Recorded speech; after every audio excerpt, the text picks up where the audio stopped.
បាទជំរាបសួរបាទពេលនេះខ្ញុំបងណាខាងពួកខ្ញុំក៏មានតួកន្លះថ្ងៃ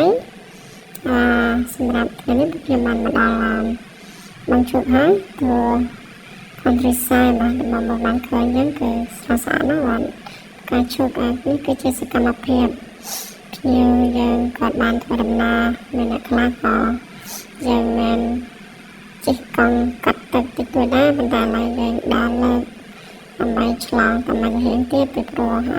ភ្ញៀវខ្លះគាត់ពិបាកជិះអញ្ចឹងយើងមានតែដើរកាត់តាមភ្នំស្រែនេះឯងដូចបងប្អូនបានឃើញស្រាប់ហើយហើយទេសភាពក៏ស្រស់ស្អាតដែរណាដូចបងប្អូនបានឃើញយើងទេសភាពជនបទយើងនៅក្នុងខេត្តសៀមរាបបងប្អូនបាទនេះជាសួនជាបឹងឈូកបងច្រឡំសួនជាបឹងឈូកបងប្អូនបាទនៅតែស្អាតដែរណានេះយើងថតនៅកាមេរ៉ាមិនស្អាតទេបាទហើយក៏មានទេសភាពវាស្រែអញ្ចឹងឥឡូវភ្ញៀវយើងកំពុងតែស្ទះចរាចរណ៍ជាមួយនឹងភ្ញៀវរបស់ល្អម្នាក់ដែលគាត់បានធ្វើប្រឆ្លាស់ទៅគ្នាបាទមកភ្ញៀវគាត់ហើយនឹងភ្ញៀវខ្ញុំបងប្អូនមកខុសគ្នាដាច់ស្រឡះបាទតែភ្ញៀវរបស់គាត់នឹងគឺអត់មានចំណាប់អារម្មណ៍មកភ្ញៀវខ្ញុំតែភ្ញៀវខាងខ្ញុំនេះគឺមានចំណាប់អារម្មណ៍ជាមួយនឹងក្រុមភ្ញៀវគាត់មែនតើបាទចាំមើលជាក់ស្ដែងមកភ្ញៀវគាត់ត្រឹមត្រូវរបៀបម៉េចបានមកភ្ញៀវគាត់បងប្អូនបាទដាក់គិតតាមមកជារៀងបងប្អូនមើលខុសគ្នាដាច់ស្រឡះមកបាទភ្ញៀវពួកគាត់ក៏បាន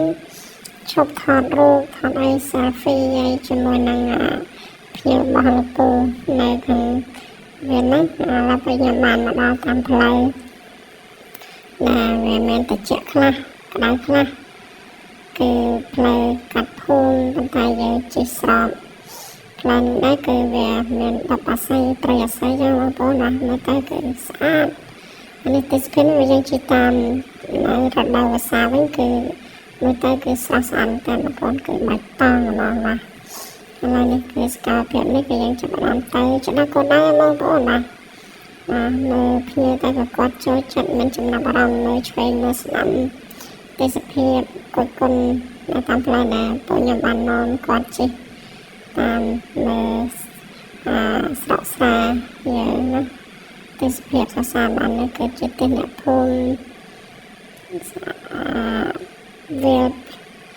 ស្រែក៏មានកន្លែងដាំដុះក៏មានផ្ទះបងប្អូន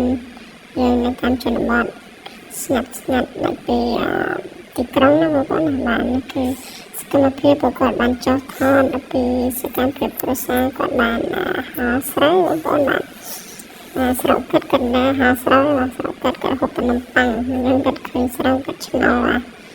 តែគាត់ក៏ដឹងថាស្រូវធ្វើពីអីដែរច្រឡំនំប៉័ងធ្វើពីស្អីដែរបងប្អូនបាទហើយយើងក៏ជិះដំណើរទៅទៀតបងប្អូនបាទតើបងប្អូនអត់មានអ្នកចាំឈប់ទេបាទគឺចាំជិះរហូតឥឡូវយើងថតតាមពីក្រោយឥឡូវសុំថតពីមុខម្ដងបាទសកម្មភាពមួយពើយកបាទសន្តិអ្នកជិះក្រោយបាទជិះក្រោយនោះភ្នែកបាទចំនោះបាទបាក់ទាំងហាំចេញចូលសន្តាគ្នាបានអ្នកក្រោយបាទសាទៅស្រស់ស្អាតទាំងអស់បងប្អូនបាទស្រស់ស្អាតចាំមើលចាប់ទឹកបានមួយបាទក្រាន់ឲ្យជួយដេញមន់ណៅជប់កូនក្មេងគាត់ Hello នេះបានមកកាត់ផ្លូវបេតុងតិចបងប្អូនណាស្រួលខ្លួនតិចជាលើផ្លូវបេតុងប៉ុន្តែក៏មិនយូរដែរបងប្អូននៅផ្លូវបេតុងនេះយើងជិះប្រហែលជា2នាទីទេបងប្អូនតិចយើងចូលផ្លូវគ្រួវិញហើយណាគេមកសកម្មភាពប្រវត្តិជិះគឺ enjoy ពួកគាត់អត់អូនតែអត់ហត់អត់ក្តៅបងប្អូនណាអត់ដល់កូនណាឡើយយើងមកដល់កូនណាហើយគឺនៅបារាយខាងលិចបងប្អូនណាបងប្អូនពិតជាស្គាល់ហើយបារាយខាងលិចនេះគឺពួកខ្ញុំឈប់ដើម្បីរកអាហារសម្រន់បន្តិច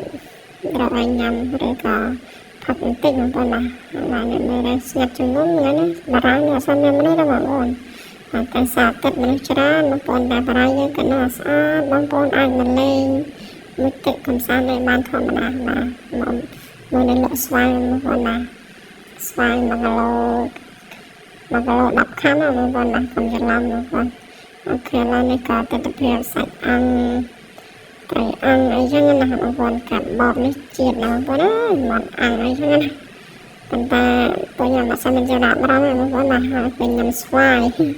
ប៉ុន្តែភ្ញៀវគឺគាត់ក្តៅហត់គឺគាត់ចូលចិត្តការ៉េមបងប្អូនណា